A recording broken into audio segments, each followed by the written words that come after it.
بطلنا اتولد في مايو 1799 في أسرة متوسطة الحال في فرنسا، وعاش طفولة صعبة اتحرم فيها من حنان الأم.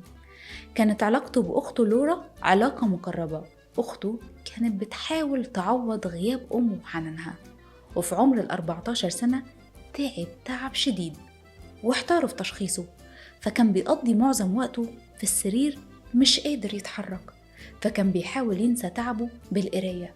ومن هنا بدأت علاقة بلزك بالقراية، وظهرت ميوله للكتابة والتأليف، وكمل دراسته في القانون كطلب والده، لكنه قرر يمتهن الأدب ومفيش بديل لده. كتب لأخته رسالة قال فيها: إني شاب وبي جوع، وليس على طبقي طعام، لي رغبتان عظيمتان، أن أنال الشهرة وأن أحب، فهل أحققهما؟